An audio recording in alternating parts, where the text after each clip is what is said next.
స్కందాగ్రజ channel ప్రేక్షకులకు నమస్కారం.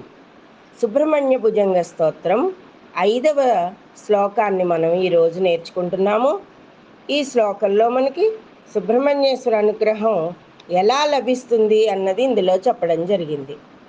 మనం ఇప్పటి వరకు 4 శ్లోకాలు చదువుకున్నాము. సదాబాల రూపాపి విఘ్నాదిహంత్రి మహాదంత్రి వక్రాపి పంచాస్యమాన విధీంద్రాది మృగ్యా గణేశా విధామే విధత్తం శ్రియం కాపి కళ్యాణమూర్తి. ఇది మొదటి శ్లోకం. న జానామి శబ్దం న జానామి చార్థం న జానామి పద్యం న జానామి గద్యం చిదేకా షడస్యా హృది ద్యోతతే మే ముఖాని స్థిరంతే గిరిచ్చాపి చిత్రం. ఇది రెండవ శ్లోకం. ఇప్పుడు మూడవ శ్లోకం. మయూరాధిరూఢం మహావాక్యగూఢం మనోహారి దేహం మహాచిత్తగేహం మహీదేవదేవం మహావేదభావం మహాదేవబాలం భజే లోకపాలం. ఇది మూడయ్యాయి. ఇక నాలుగవది. యదా సన్నిధానం గత మానవామే భవాంబోధి పారం గతాస్తే తదైవ ఇది వ్యంజయన్నిందు తీరేయాస్తే తమీడే పవిత్రం పరాశక్తి పుత్రం. ఇప్పుడు 5వ శ్లోకం. యథాబ్దే స్తరంగాలయం యాంతి తుంగా స్తదైవ పదా సన్నిధౌ సేవతాం మే ఇతిం వోర్మి పంక్తిర్మృణాం దర్శయంతం సదా భవయే హృస్య రోజే గుహంతం. యథాబ్దే స్తరంగాలయం యాంతి తుంగా. పెద్ద పెద్ద అలలన్నీ కూడా సముద్రంలోనూ అవి ఆ ముందుకి నీరు వచ్చి వెనక్కి వచ్చే ఆ తరంగాలన్నీ ఉంటాయి కదా.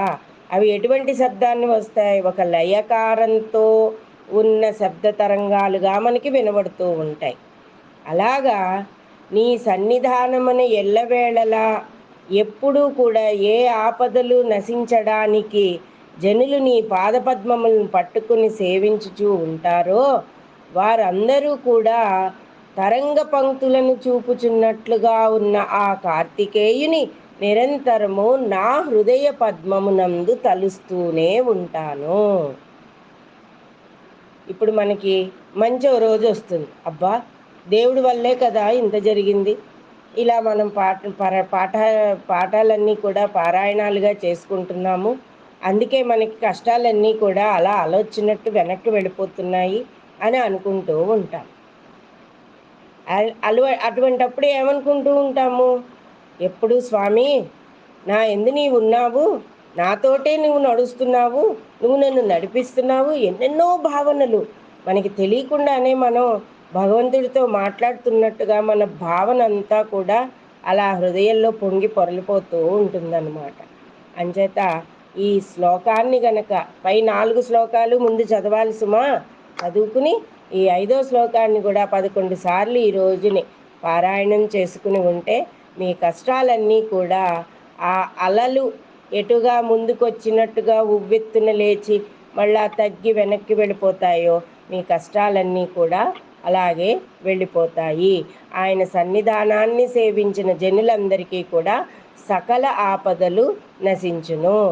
అలాగే మా 5వ శ్లోకం కూడా మీరు ఇప్పుడు సుబ్రహ్మణ్య భుజంగ స్తోత్రంలో మీరు విన్నారు కదా.